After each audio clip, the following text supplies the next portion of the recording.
What's up? My name is Charles and I'm going to show you how to cook shrimp.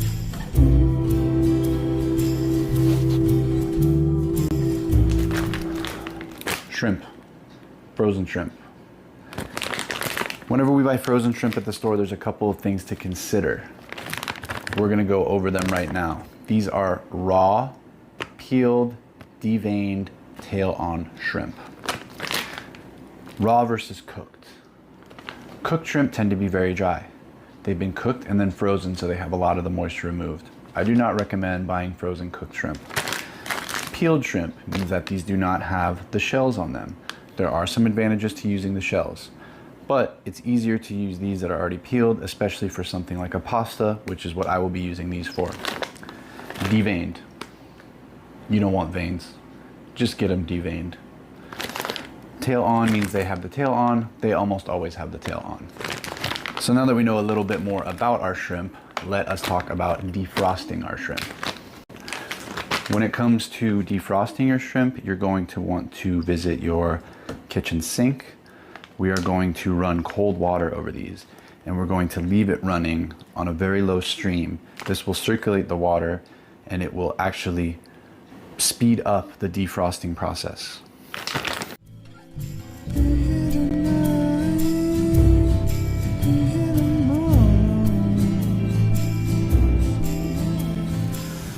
Okay, so now I have set up my bag container, makeshift bag container. I've actually never done this before, but I figured that this would be a good way to teach because this is something everyone has. It wasn't standing up on its own, so I just put it into the corner, and it seems to be standing up fine. Now we're just going to run cold water over this, as I said, and these should defrost very quickly, within about 15 to 20 minutes.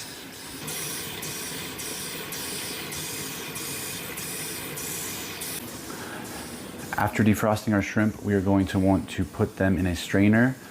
We want to dry them off, so I also have a paper towel. By drying them off, it will just help them cook a lot better. It'll help them get crispier, and it'll also help them take on more flavor. Okay, these shrimp defrosted very quickly. It only took about 5 minutes with that cold running water, and I just put them into this metal strainer, and now we are going to dry them off. Okay, to dry these out, I am just going to cover them and just kind of squeeze them a little bit and flip them over. They don't need much. We just want to remove any extra water. That should be fine. Okay, let's talk about our mise en place for this shrimp. This is going to be really simple. I'm just going to use some oil. I'm going to use some salt. I have some pepper right here. I have some butter. Just a little bit, tiny bit of butter will help them crisp up. And I'm probably gonna also add some paprika or chili powder or even some Cajun seasoning if you have it. Just a tiny bit really enhances the flavor. Even if you're not trying to do a Cajun dish or a spicy dish, just a tiny bit can really change the flavor into something wonderful. So I definitely recommend you add some kind of spice to the mix. Okay, let's get started. Just gonna add a little bit of oil. I've been using sunflower oil lately.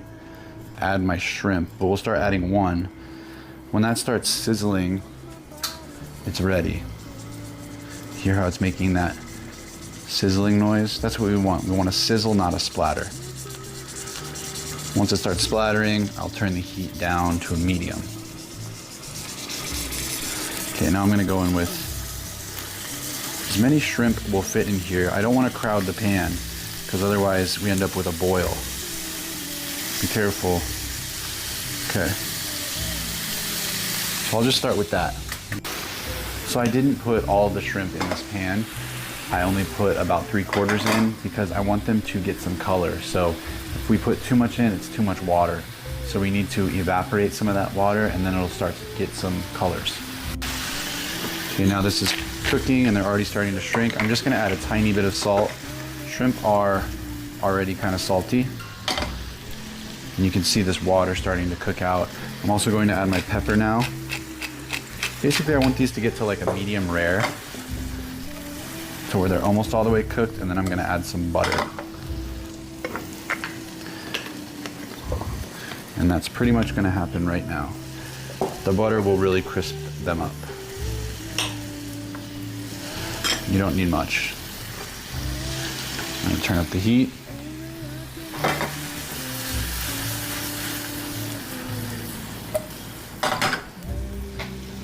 Since we add this butter, the shrimp are going to take on that butter and incorporate that into the meat. Okay, now I'm gonna add some seasonings.